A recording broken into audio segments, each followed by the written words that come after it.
What's going on, everybody? It is Plays and Parlays here. It is our first NFL DFS video. We posted our NFL video for the Saturday and Sunday games for Wildcard Weekend. There's 4 games being played. Here's a quick look at the Vegas totals for the games. Minnesota and New Orleans is projected to be the highest scoring game.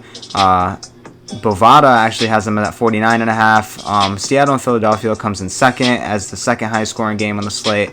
Although Tennessee and New England is at 40.5. I do think that that's going to be kind of a high scoring game. Other places believe that it's going to be high scoring too.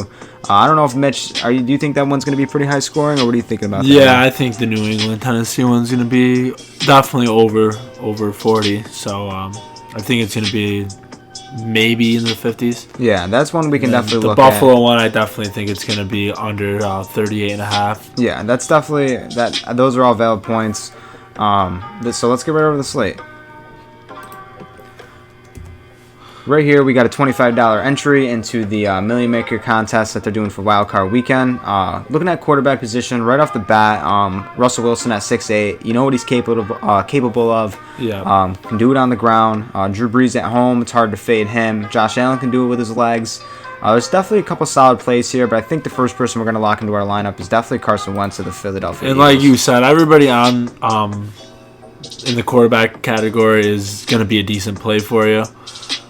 We just think Wentz is gonna be the difference maker of this game. Yeah. And his stats aren't that bad. You know, I mean, he's 40 attempts, 50 attempts, 43. I mean, he's throwing the ball a lot. We expect a lot out of him. Yeah, and look at all these the past 4 weeks. These are all division games. So he's used to playing these tough, kind of hard-fought games, and they've definitely been meaningful. These games. So they're playing in another win or go home type sort of game. They've been playing good football lately. The record maybe doesn't show. But I think Carson Wentz definitely shaky who he's got, who he has to throw it to. But definitely I like Wentz here at 6'2". Yeah, I agree. And the compliment Wentz, for wide receiver, I'd probably lock in Greg Ward as well. Greg Ward has kind of been like their number one at the wideout. Yeah, he has. I mean, like you said, look at the targets aren't bad for what you're paying for at 5'2", 9 targets, 9. I mean, the 5 okay, but then the 7.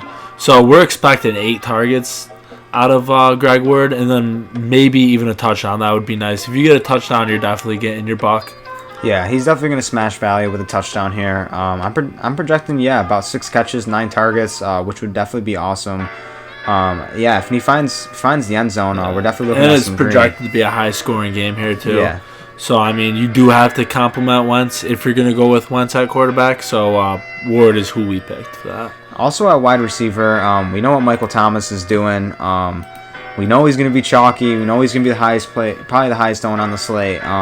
Ignore that Week 17 performance. That was against Carolina, blowout. They were definitely resting him. That really didn't mean much. I mean, his targets are... I mean, he's having a ridiculous year this year. I mean, record-setting, obviously. Yeah. But, I mean, at 9.3, that's kind of high. I mean, you're probably going to get what he's worth at 9.3, but, I mean, it just kills your options for other players when, especially, you got Hopkins at 7.7. Yeah, I think if you were to fade Michael Thomas, if you were to plug in Hopkins here, who definitely could be high-owned, you're basically getting the same thing out of Hopkins. I think they kind of got the pricing wrong here on Hopkins. I think Hopkins should be higher. 8.3. Hopkins should be at 8.3. Yeah. I mean, you're winning $600 right off the bat here. Yeah. Saving $600. Yeah, I definitely like Hopkins here. The targets are going to be there. Touchdown upside for sure. Definitely can break away a big one too. I think in big games, Hopkins does kind of shine.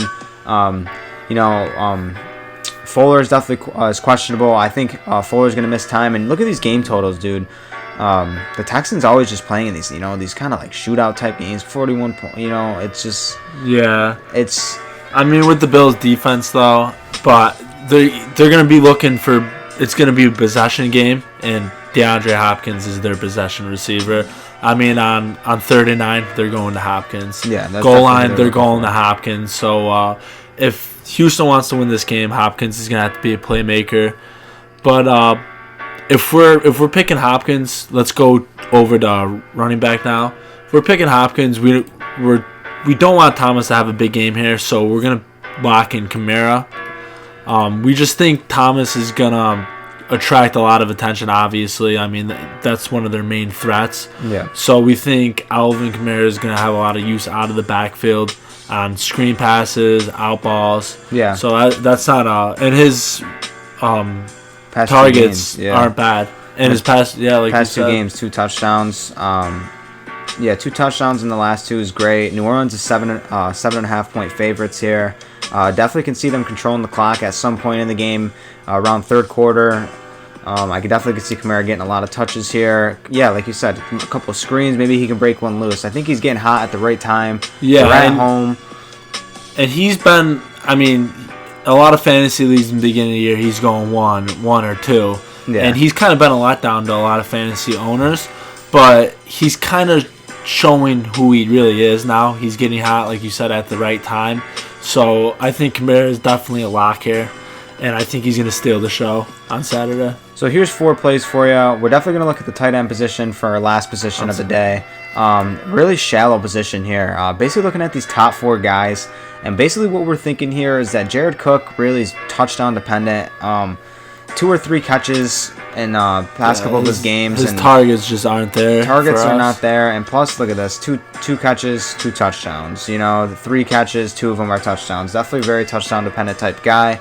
The 2 tight ends for the Philadelphia Eagles are kind of intriguing. You just don't know which one is going to have the breakaway game. And I'm not looking for that probability there. I want something that's more secure. You're already taking a 50-50 risk right off the bat. Ertz can definitely give you what you're looking for, but someone I like here who definitely helped me out in my fantasy season is Jacob Hollister. Right here, I picked him up around like week 9. He had that 19-20 point game, which was awesome. But those were 2 high scoring point games. This is definitely projected to be high scoring too. His targets are there, and if he can definitely catch a touchdown, I think we're definitely looking at like 5x value here. Yeah, and I mean his percentage of catching targets is pretty high too. He's over 50%. Yep. So I mean, if he gets 8 targets, you can almost expect 4. Yeah. So Hollister is a nice lock here. Yeah, I think and I think that Philly secondary is still a little shaky. I think he's kind of like that safety net kind of guy that Russell Wilson's going to be looking for. I like Hollister here. Yeah. So those are our 5 plays that we're going to give you guys. It gives you a little bit of flexibility somewhere else, especially if you plug in like a 2,000, 3,000 defense in here. Just plug in if you were to plug in, if you were to plug in the Titans defense.